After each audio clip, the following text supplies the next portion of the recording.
Hello friends, நாம் இன்றைக்கி நாகர்ஹோலே tiger ரிசர்வில் இருக்க நானாச்சி சஃபாரியை பற்றி பார்க்க போகிறோம்.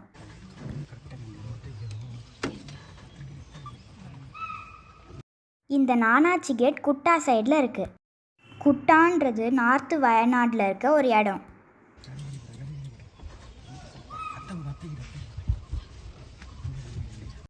மைசூர்லேருந்து இந்த சஃபாரி கேட் 115 கிலோமீட்டர் தூரத்தில் இருக்குது. நீங்கள் கோயம்புத்தூர் சைட்லேருந்து வந்தீங்கன்னா நீங்கள் வயநாடு ரூட் வழியாக வரலாம்.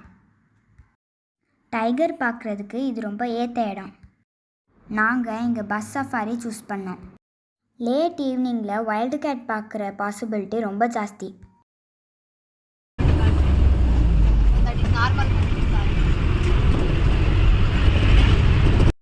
நாங்கள் ஏப்ரல் 2nd வீக்கு இந்த சஃபாரிக்கு போனோம். ஏற்கனவே நான் பிப்ரவரி மாதம் வரும்போது டைகர் பார்த்துருந்தேன். திரும்ப நான் டைகர் பார்க்கணுன்ற ஆசையில் இங்கே வந்திருக்கேன். சஃபாரி ஆரம்பித்த கொஞ்ச நேரத்துலேயே நாங்கள் தூரத்தில் ஒரு டஸ்கர் பார்த்தோம். இந்த சஃபாரியில் நான் என்னெல்லாம் பார்த்தேன்றதை நீங்கள் இப்போ பார்க்க போகிறீங்க. இந்த வீடியோவோட எண்டில் இந்த சஃபாரியை எப்படி புக் பண்ணுறது, அதுக்கப்புறமா இதோட லொக்கேஷனோட டீட்டெயில்ஸை நான் கொடுத்துருக்கேன். நாங்கள் 2 யானை அதோட குட்டியோட குளத்தில் குளிச்சிட்ருக்கதை பார்த்தோம். நீங்கள் இங்கே சர்வசாதாரணமாக யானையை பார்க்கலாம். அடுத்து எங்களுக்கு ஒரு சுவாரஸ்யமான விஷயம் நடந்தது. ஒரு டஸ்கர் அந்த இடத்துல புல்லை மேய்ஞ்சிட்டு இருந்துச்சு. அங்கே நாங்கள் டஸ்கரை பார்த்துட்டு இருக்கும்போது புதற்குள்ளேருந்து திடீர்னு ஒரு டைகர் வந்தது. அந்த டைகர் மானை ஹண்ட் பண்ணுறதுக்காக புதருக்குள்ளே ஒளிஞ்சிட்டு இருந்துச்சு. இங்கே யாருக்குமே அந்த புதருக்குள்ளே டைகர் இருக்கிறது தெரியல. அந்த எலிஃபண்ட் அந்த டைகரை அங்கேருந்து துரத்தி விட்டுருச்சு. அந்த டைகரை பார்த்து எங்களுக்குலாம் ரொம்ப சந்தோஷமாயிடுச்சு.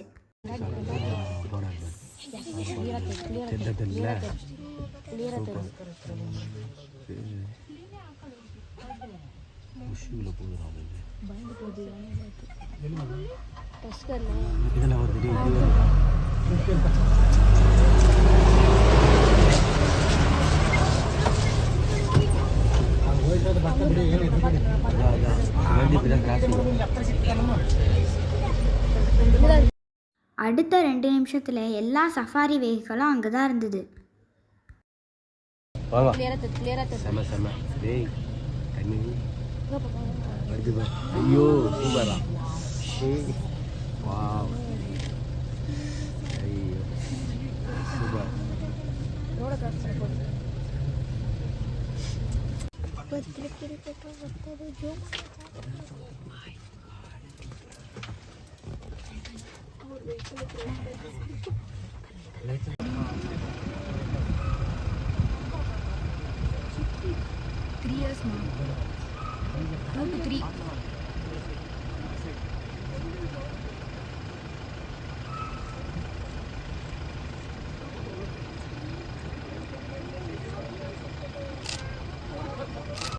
ரெண்டே நிமிஷத்தில் அந்த டைகர் அவங்க ஒரு குரங்கா ஹண்ட் பண்ணிடுச்சு. அது எப்போ ஹண்ட் பண்ணிச்சுன்னு கூட எங்களுக்கு தெரியல.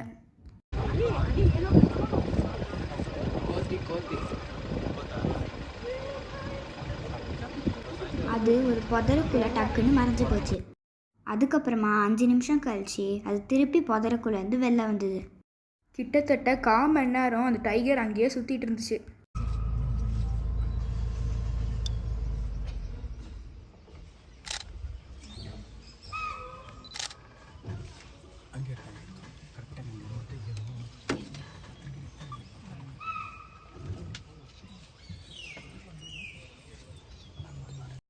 அது கம்பீரமாக நடக்கிறத பார்க்கவே அருமையாக இருந்துச்சு.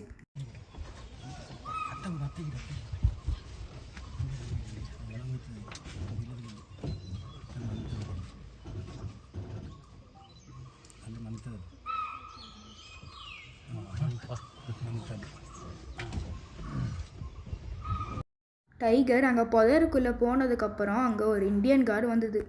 நாங்கள் அந்த பைசனை ஃபோட்டோவும் வீடியோவும் எடுத்துகிட்டு இருந்தோம்.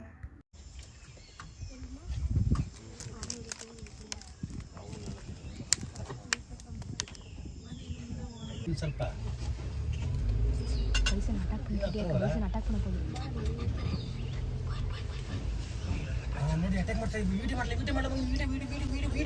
அந்த பைசனை ஹண்ட் பண்ணுறதுக்கு நம்ம டைகர் வந்தது. ಈಗ ಅದು ಪಕ್ಕಕ್ಕೆ ಇಟ್ಕೋ, ಅದು ಎಲ್ಲಿ ಇಡ್ತೀನಿ ನೀನು, ಅದು ಪಕ್ಕಕ್ಕೆ ಇಡಿಲ್ಲ, ನೆಲಕ್ಕೆ ಇಡ್ತಿದ್ದೆ ಮಗನು ಬೈಸನ್ ಮತ್ತೆ ಇದಕ್ಕೆ ಇಡಿದ ಜೊತೆಲಿ. ஒரு 2 அடி தூரத்தில் இருக்கும் போது அங்கே டைகர் பதுங்குச்சு. ಸ್ವಲ್ಪ ಹತ್ರಕ್ಕೆ ಹೋಗಿ ಇಡಿ ಮಗನು, ಹತ್ರಕ್ಕೆ ಹೋಗಿ ಇಡಿ, ಅದಕ್ಕೆ ನೋಡಿಗ ಕರೆಕ್ಟಾಗಿ ಇಡ್ಕೋ.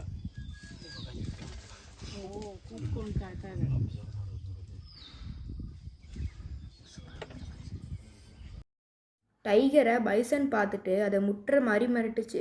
ಗಾಡಿ ಉಂಟಾ, ಸ್ವಲ್ಪ ಹಿಂದೆ ಉಂಟಾ, ಹಿಂದೆ ಪಕ್ಕದಲ್ಲೇ ಉಂಟಾ, ಹಿಂದೆ ವ್ಯವಸ್ಥೆ ಆಗಲ್ಲ, ಆಗಲ್ಲ ಒಂಚೂರು ತೆಗಿ, ಬೇಡ ಹಂಗೆ ಇಡ್ಕೊ, ಕರೆಕ್ಟಾಗಿ ಇಟ್ಕೊಂಡು ಹೋಗಿ.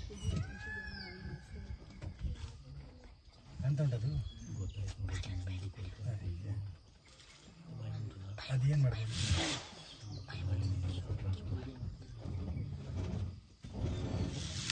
ಮಗನು ಕೊಡಿಲಿ ಮೋಸ್ಟ್ಲಿ ಅಂತ ಹೇಳು.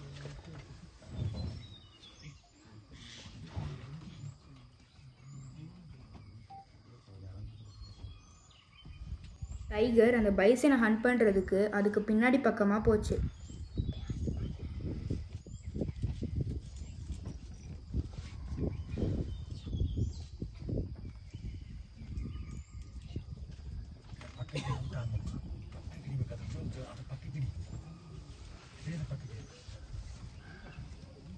ಹಂಗೆ ಹಂಗೆ ಆನ್ ಮಾಡಿ, ಆನ್ ಮಾಡು, ಹಂಗೆ ಅದು ಪಕ್ಕಕ್ಕೆ ಇಡಿ, ಪಕ್ಕಕ್ಕೆ ಇಡಿ, ಜಗಳ ಆಡ್ತು ಪಕ್ಕಕ್ಕೆ ಇಡಿ, ಸ್ವಲ್ಪ ಬೈಸನ್ ಕಡೆ ಇಡಿ, ಬೈಸನ್ ಕಡೆ ಇಡಿ.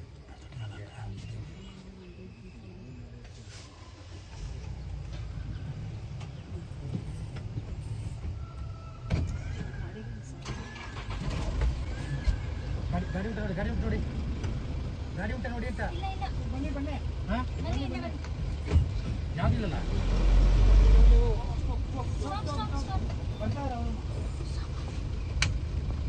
ಹಂಗೆ ಪಕ್ಕಕ್ಕೆ ಇಟ್ಕೊಂಡು ಹೋಗಿ.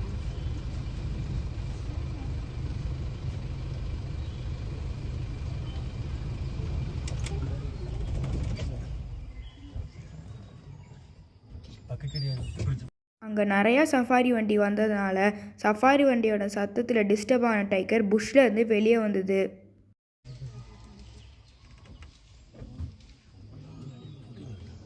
ಹಂಗೆ ಹೋಗ್ತಾನೆ, ಹಂಗೆ ಹೋಗ್ತಾನೆ, ಬರೋದಕ್ಕೆ ಹತ್ರ ಹತ್ರಕ್ಕೆ. டைகரும் பைசனும் இப்போ நேருக்கு நேர் நின்றுது. சஃபாரி டைம் 1.5 மணி நேரம் தான். டைம் ஆயிடுச்சுன்னு டிரைவர் வண்டியை திருப்பிட்டாரு.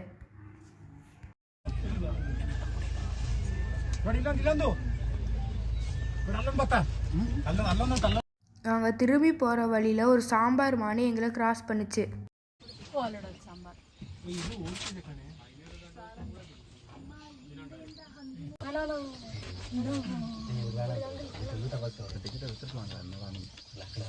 அன்னைக்கு எங்களுக்கு ரொம்ப லக்கி டே. ஒரு 5 நிமிஷம் கேப்பில் நாங்கள் 2வது டைகரை பார்த்தோம். அதுக்கு ஒரு 2 வயசு தான் இருக்கும்.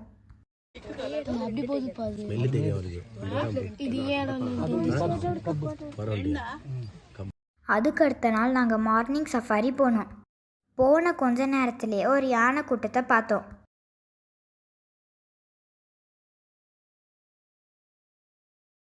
வழக்கம் போல் அங்கே நிறையா வைல்டு போரோ இருந்தது.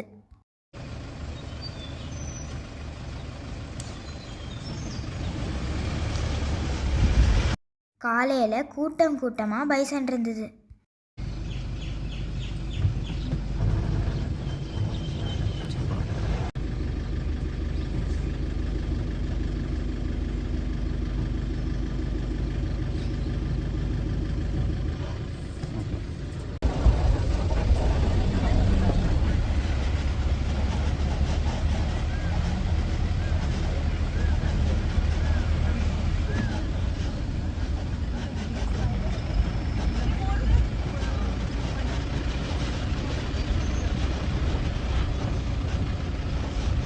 நாங்கள் அன்னைக்கு மட்டும் ஒரு 100 பைசனுக்கு மேலே பார்த்துருப்போம்.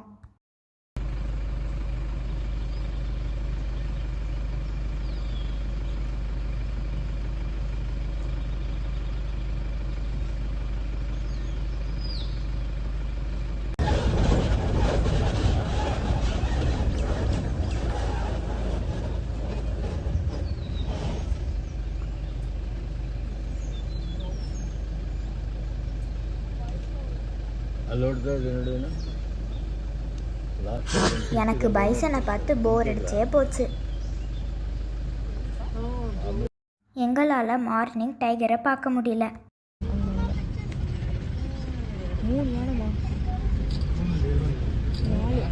இந்த ஜோனில் சஃபாரிக்கு பெஸ்ட்டு டைமு ஜனவரியிலேருந்து மே வரைக்கும்.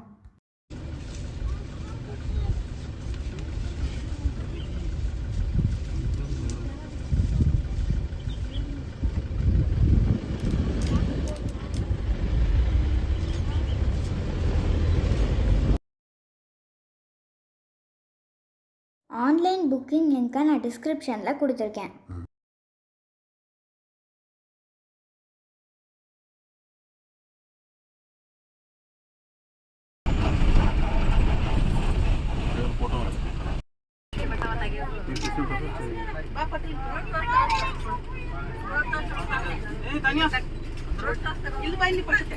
சவுண்ட்